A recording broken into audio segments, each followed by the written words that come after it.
Protection with Blessings. Maṅgala Sutta. By Venerable Uttamo Thera. 32.3.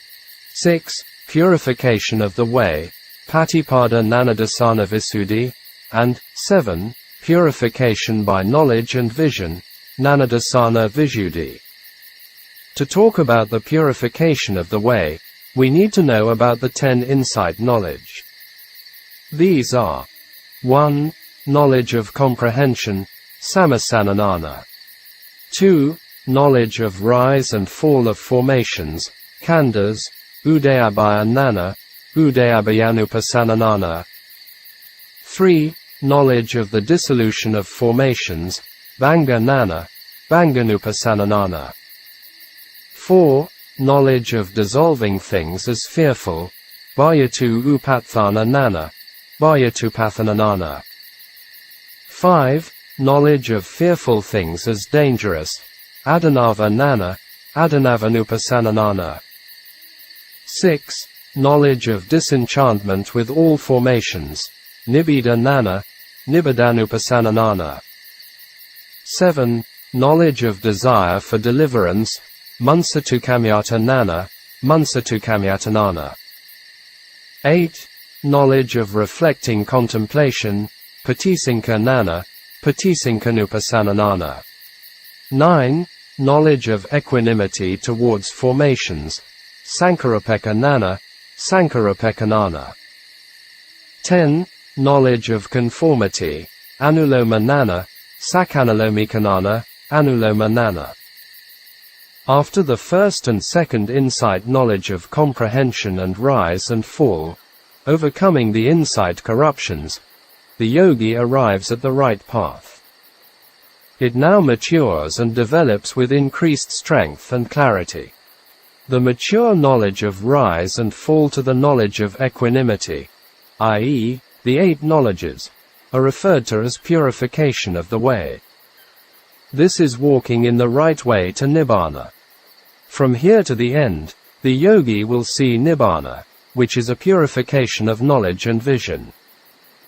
Between him is a bridge called knowledge of conformity, 10th. Between 6th and 7th, purification is a bridge. Why is there a bridge between them? This side and that side are not the same. All the insight knowledge is with conditioned objects, sankhara. Therefore, it can be said to have the same object, i.e., sankhara. Crossing from 6th to 7th purification, the object is changed. These are with sankhara objects and without sankhara objects. Sankhara objects are arising by conditions. Therefore, these are impermanent and changing all the times. These are arising and passing away with disappearing. It is stressing dukkha.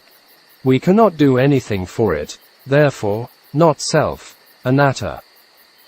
At the 6th purification, the yogi has to be practiced for maturity, but dealing with unstable phenomena. After crossing over to the other side, no more arising and passing away phenomena. If impermanence exists and dukkha exists. If dukkha exists and anatta exists. The bridge which connects the two is knowledge of conformity, Anuloma-nana or Sakanalomikanana, also rendered as adaptation. From knowledge of rising and fall to the knowledge of conformity have 9 knowledge. Insight knowledge is at this side, and the other side is Nibbana. For arriving at the other side and have to practice from this side. So, it is very reasonable and systematic. Not an imagination, it is very practical indeed. But the yogi is not easy to attain it. He must persevere without giving up the practice.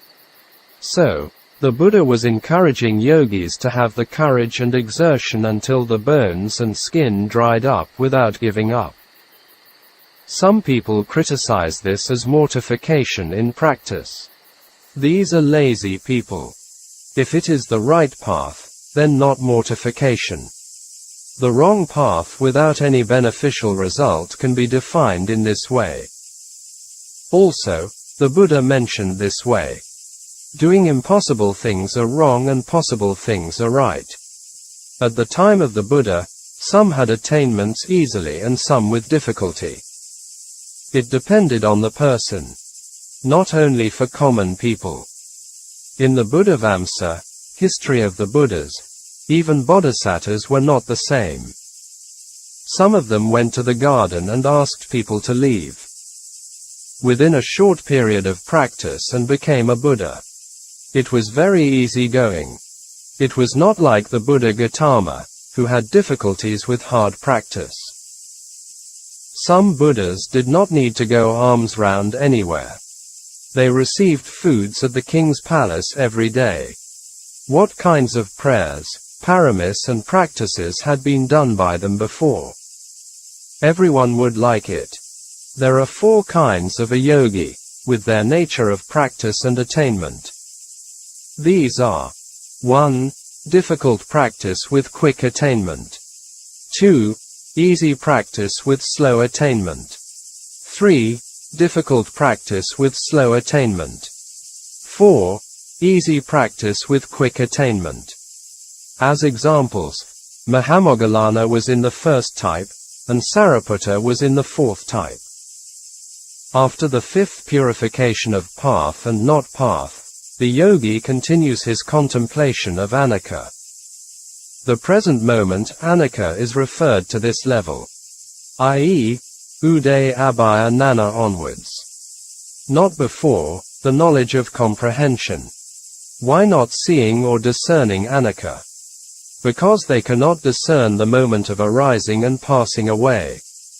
For example, in breath and out breath, the whole in breath and the whole out breath, each of the process between them have spaces or gaps. The feelings, Vedana, are also the same, with segments between them. Sounds are also the same nature. The first word of the sound or voice disappears, and the second word arises, with its disappearance, and the third word arises, etc. It is happening with non-stop continuously like a machine gun. If we listen carefully with observation, and there are many etc. between them. When samadhi powers developed with sati, one will discern them. Movie film is also another good example. With the slow motions, we can see the movements of the character part by part.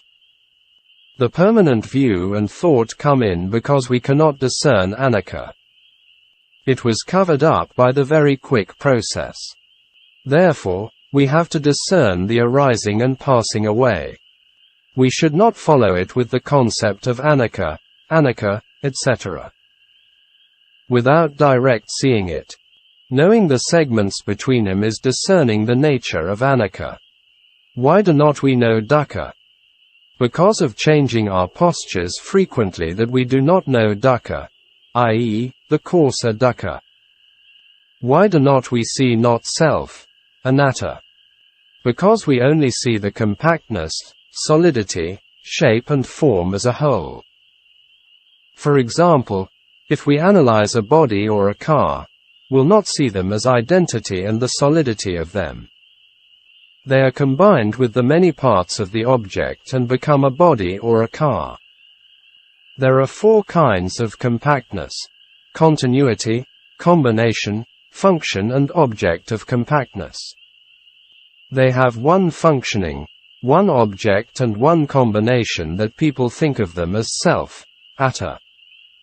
We must be able to contemplate each difference with analysis. With all these compositions, they can move and function. Otherwise, they cannot function. Take an example of a human being. It is only the mind and body process. If we separate the mind and body by themselves, it cannot function and move. It will be a dead body. It was like a puppet, without the strings, and it cannot move. For the discerning, we use knowledge or analytical knowledge to separate them, and the nature of not-self appears. In these ways, we can contemplate the 3 universal characteristics. We must be able to see in detail connecting with the sense objects. What are the differences between anicca, dukkha and anatta?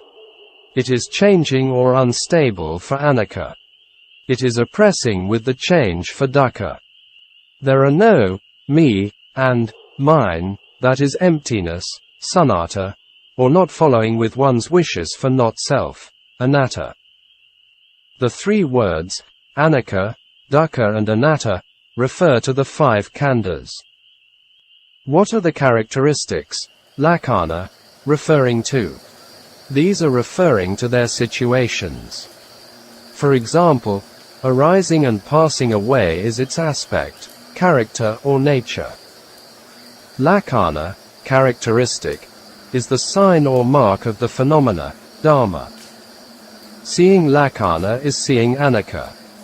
It cannot be separated, but only explained in this way.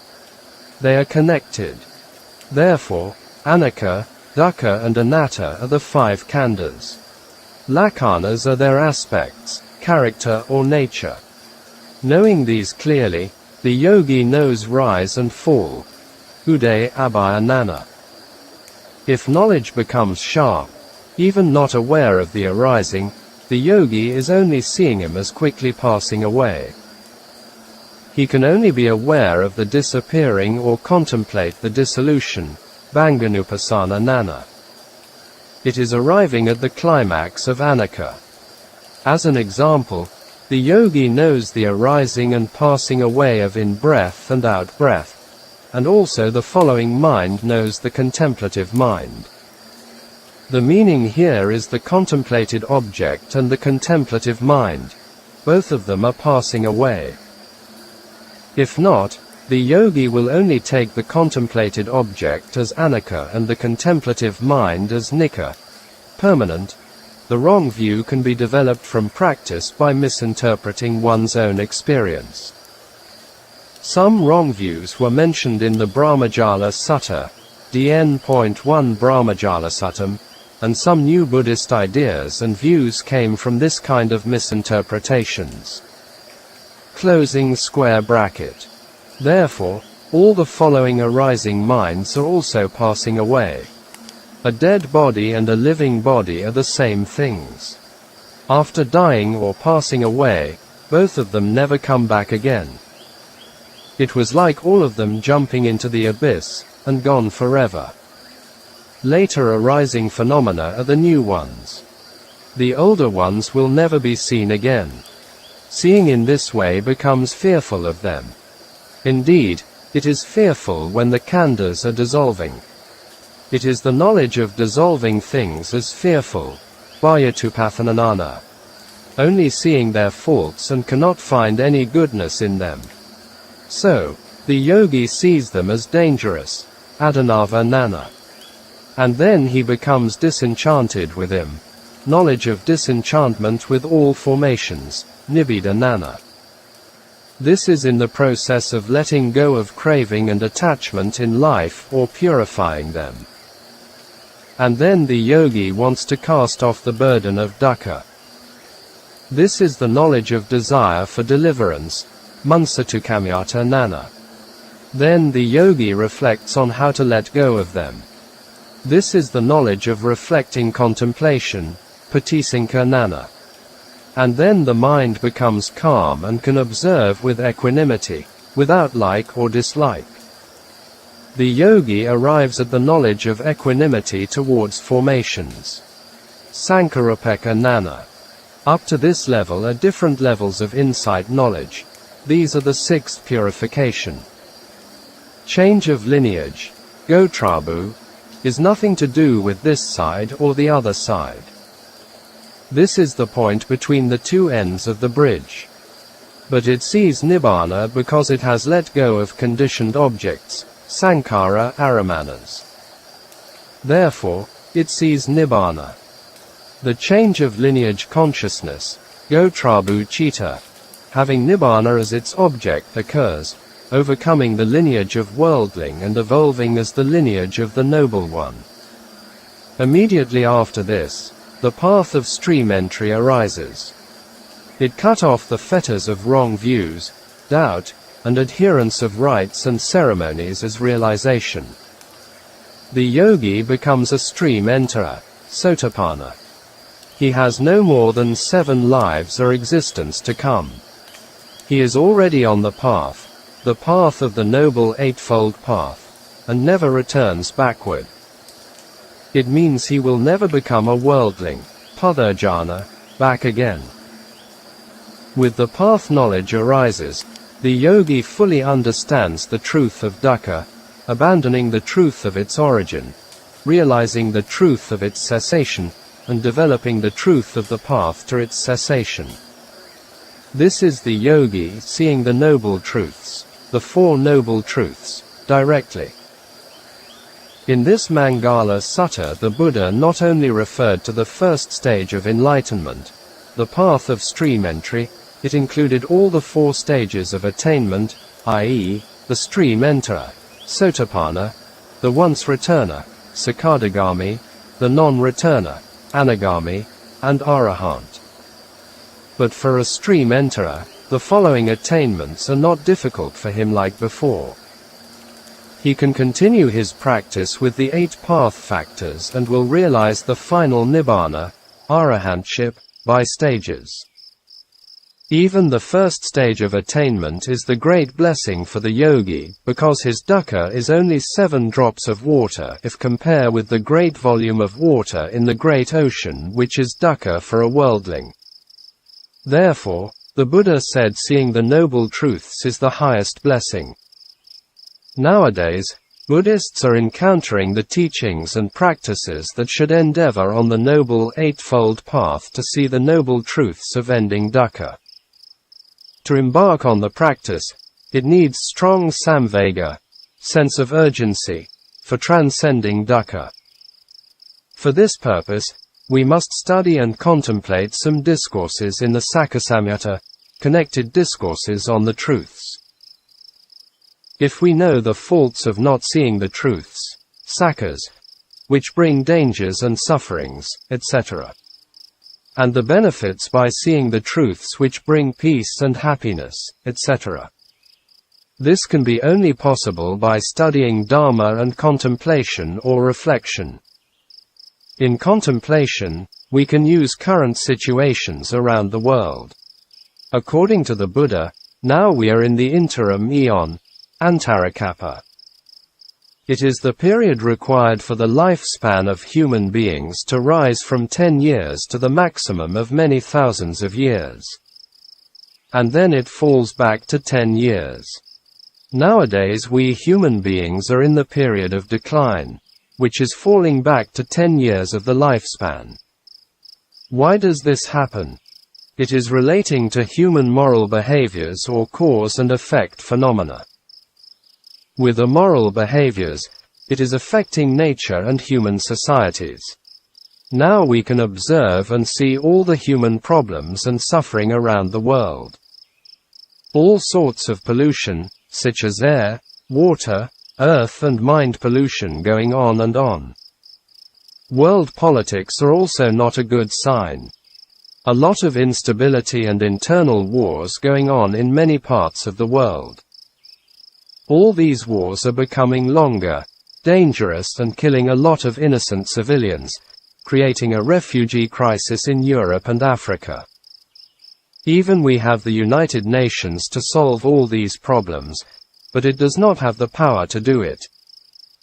Because it was exploited and misused powers by some superpowers which controlled the Security Council. These people made all the crises more serious and harming a lot of innocent people. If talking about all the worldly problems, it will never end. And most people already know it. Human destructive power is more and greater because of science and technology developments. Material progress is not a problem. The problem is misusing it. Some natural problems a human beings cannot escape, such as birth, aging, sickness and death. But human-made problems which we can be avoided. To solve human problems has to base on moral virtues as a foundation and not by immoral behaviors. With the moral foundation, we have to develop the mind. The interim eon is even like a cycle rising and falling by human behaviors. We can have the chances to change it. It does not mean to change the whole process backward again. We can make it not degenerate very quickly. Human destiny is in the human mind because our mind is our creator and not in the external. Everything happens through the law of cause and effect. If human beings have moral behavior and virtues, it will change towards the good direction. Living beings are wandering in the round of existence with uncertainty. Because most of them cannot control their minds, and usually they are following the desire of the unwholesome dharmas. Also, the untrained mind is taking pleasure in unwholesomeness. If we check, nowadays many media will see this point easily. Therefore, the Buddha said that most living beings' frequent homes were the four woeful planes, apaya boom, i.e. 1. Hell, niraya, the place of the most intense suffering. 2. The animal kingdom. 3. The sphere of Pitas, hungry ghosts. 4. The host of asuras, a group of tormented spirits. There is an important dharma for contemplation to develop samvega is the four meanings of the truth of suffering, dukkha sakka. These are 1. Palana, oppressive. 2. Sankhata, conditioning. 3. Santapati, burning. 4. Viparinama, change. The four meanings are connected. The main meaning of dukkha is palana, oppressive. The 5 khandhas are oppressive to one who gets it. The four meanings of dukkha effect on people can be different. One of the very extensive dukkhas is conditioning dukkha, sankhata. This conditioning dukkha is oppressing beings without any rest. If we observe the surrounding animals, we also can discern this terrible dukkha. Most human beings take this dukkha as happiness that even looking for and changing for it. How much stupid, indeed. It is very important to contemplate on dukkha very often as a practice in our daily life, from the experiences within us and with others. There is no other dukkha greater than clinging to the 5 khandhas.